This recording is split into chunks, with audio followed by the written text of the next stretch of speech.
नमस्कार श्रोते हो, इरा ब्लॉगिंग मराठी या युट्यूब चॅनलवर सर्वांचे स्वागत. आजच्या व्हिडिओमध्ये आपण ऐकणार आहात बाबा दत्तक घेणे आहे या कथेचा भाग पहिला. हे काय आहे बाबा? सुबोध वर्तमानपत्र त्याचे बाबा दीपकराव यांच्या समोरील टेबलावर आपटत रागाने म्हणाला, काय हो बाबा, असे वागणे शोभतं का तुम्हाला? लोक काय म्हणतील, काय विचारतील याचा तर विचार करायचा. त्यांची सून कौशिकीही नाक पुढे फुगवत म्हणाली, मी काय करतोय ते बरोबरच करतोय. लोक काय म्हणतील, काय विचारतील हा तुमचा प्रश्न आहे. मला विचारले मी त्यांना उत्तर द्यायला समर्थ आहे. असंही मी लोकांचा विचारच करत नाही, हे तुम्हाला चांगलंच माहिती आहे. राहिला प्रश्न हा की हे काय आहे, तर तुम्ही दोघेही शिकलेले आहात, म्हणजे तुम्हाला वाचता येतच असेल ना? दीपकराव उपहासात्मक हसत रोखून पाहत म्हणाले, अहो पण अशी जाहिरात करण्याची काय गरज होती बाबा? आम्ही काय बघत नाही तुम्हाला? सुबोध संतापाने म्हणाला, किती चांगलं मला बघता हे तर तू विचारू नकोस. बायकोच्या ताटाखालचा बोका तू मला विचारतोस? दीपकराव तिरक्या नजरेने कौशिकीकडे पाहत म्हणाल्या, बघा सुबोध, इतकं बघूनही बाबा कसे बोलत आहात. तुम्हाला कधी मी ताटाखालचा बोका बनवला?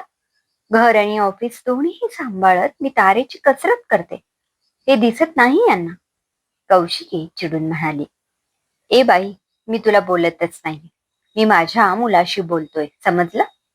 दीपकराव चिडून तिला म्हणाले, हो का? तुमचा मुलगा माझा नवराही आहे हे लक्षात ठेवा. कौशिकीही आवाज चढवत म्हणाली, बस करा आता तुम्ही दोघेही. एकतर ऑफिसमध्ये त्या बॉसची किटकिट, घरी थोडी शांतता मिळेल असं वाटलं तर इथेही तेच किरकिर. वैताग आलाय नुसता.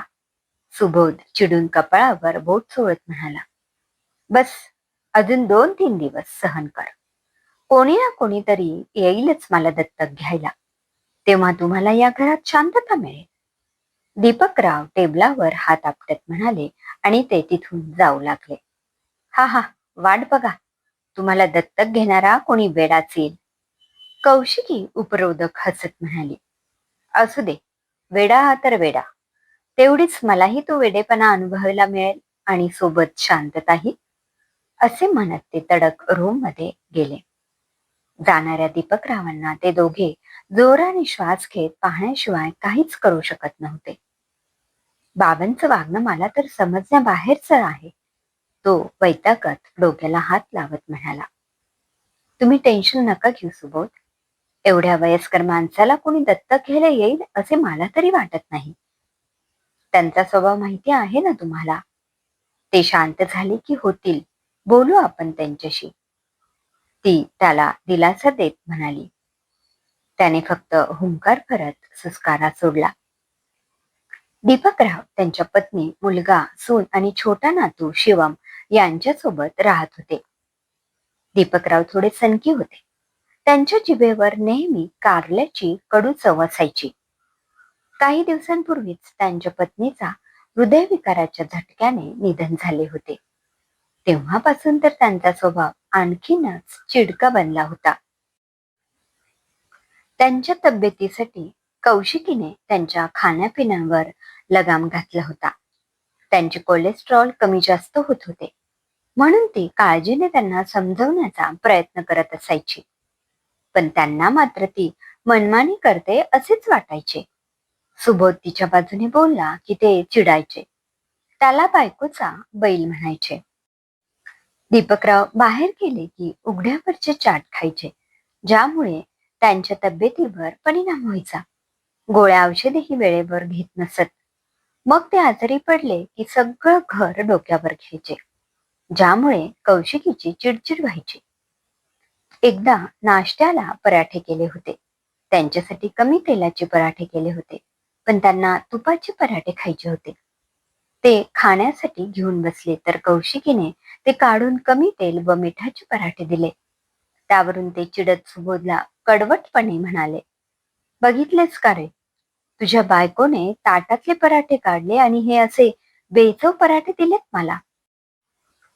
अहो बाबा, जास्त तूप आणि जास्त मीठ खाल्ल्याने तुमचे कोलेस्ट्रॉल वाढते, म्हणून तिने खास तुमच्यासाठी कमी तेलाचे पराठे केलेत. सुबोध नाश्ता करता करता त्यांना समजावत म्हणाला. हो ना, कालच तपासणी करून आले ना. किती वाढले आहे ते? कौशिकी टिफिन भरत म्हणाली. त्याची तू काळजी करू नकोस. हे बघ, मला एक रामबाण औषध सापडलंय. हे बघ, ही गोळी घेतली की माझे कोलेस्ट्रॉल छूमंतर होईल. पेपरमध्ये कोलेस्ट्रॉल कमी करण्यासाठीची कुठलीशी आयुर्वेदिक गोळ्यांची जाहिरात तिला दाखवत दीपकराव म्हणाले. ऑफिसमधून तिला त्या गोळ्या आणण्याचा त्यांनी हुकूम सोडला.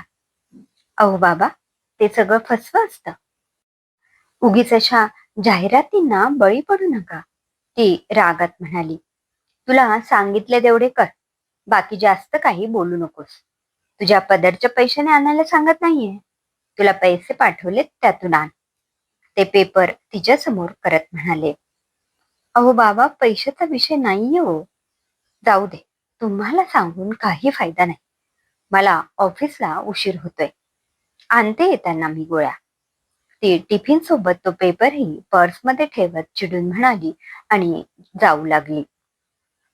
रोज सांगावं लागतं, स्वामींच्या पाया पडून जा म्हणून. ते तिच्याकडे रोखून पाहत पुटपुटले. जाणारी ती लगेच माघारी वळली. पटकन स्वामी समर्थांच्या फोटोंच्या पाया पडून ऑफिसला गेली. सुबोधने सुस्कारा टाकत नकारार्थी मान डोलावली. रोज कशा ना कशाने त्यांच्यामध्ये वाद व्हायचे. दीपकरावांची एक मैत्रीण होती, श्यामल. तिच्यासोबत ते दिलखुलास बोलायचे. तिलाही त्यांचा कडवट स्वभाव माहिती होता. ती सुद्धा त्यांना समजवायची. तेवढ्यापुरते ते शांत राहायचे. पुन्हा पहिले पाढे 55. एकदा बागेत ते आणि शुभदा बोलत बसले होते. एक मुलगा एका छोट्या कुत्र्याच्या पिल्लाला दत्तक घेण्याची जाहिरात असलेले पॉम्पलेट वाटत होता. ते कागद त्यांच्या हातात पडले. क्षणभर ते विचारात पडले. त्यांच्या डोक्यात त्यांना दत्तकची आयडिया आली. रोजच्या कुरबुरीतून सुटका होईल, हा त्यामागचा त्यांचा हेतू होता. सुबोध आणि कौशिकला याची कल्पना न देता त्यांनी बाबा दत्तक घेणे आहे अशी जाहिरात पेपरमध्ये देऊन टाकली होती. 2 दिवस ते सारखे फोन घेऊन बसायचे. फोन वाजला की पटकन फोन उचलायचे. पण पदरी निराशाच यायची. हे पाहून ते दोघे हसले.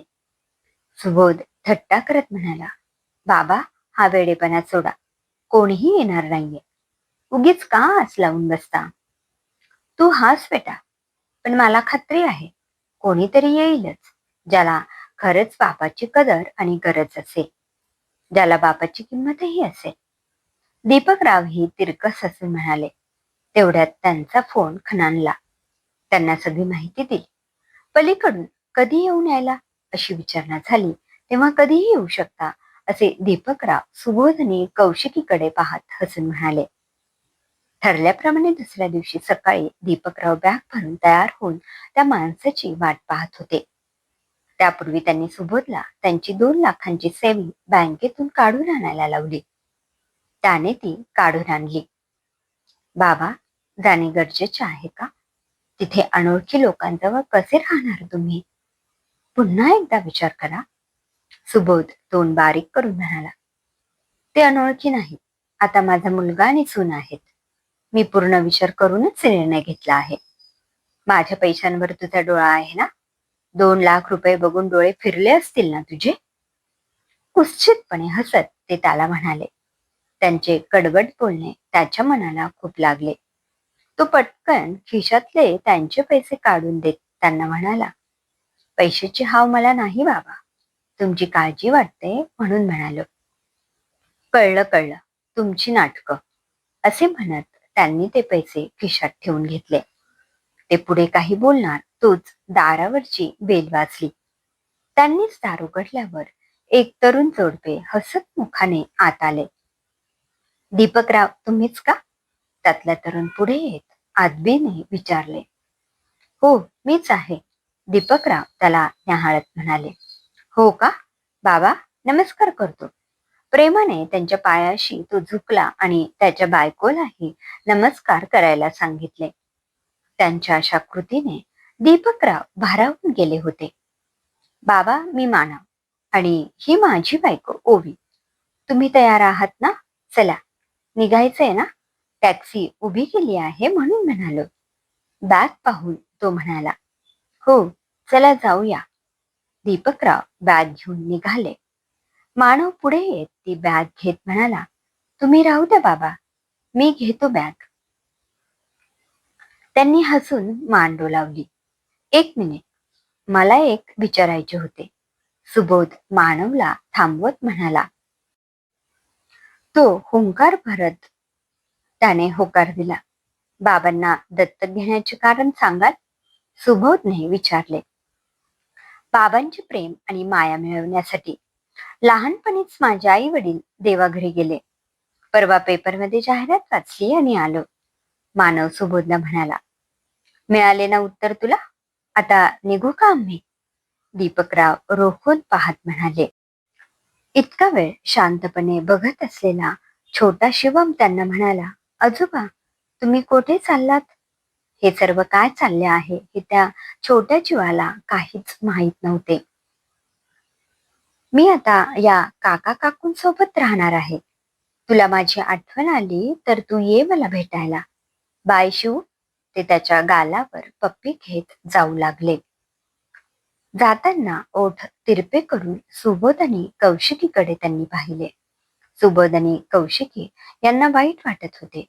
ते त्यांना निरोप देण्यासाठी टॅक्सीपर्यंत आले.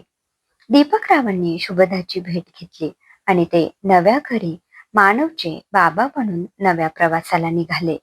क्रमशः कसा असेल त्यांचा नवा प्रवास? खरंच त्यांना तिथे प्रेम मिळेल का? मानव आणि ओवी त्यांना खरोखर सांभाळण्यासाठी घेऊन गेले आहेत का? याची उत्तरे आपण बघूया पुढील भागात. लेखिका जयश्री शिंदे. श्रोते हो, कसा वाटला कथेचा पहिला भाग कमेंटमध्ये अवश्य कळवा. पुन्हा भेटूया कथेच्या पुढील भागात. धन्यवाद.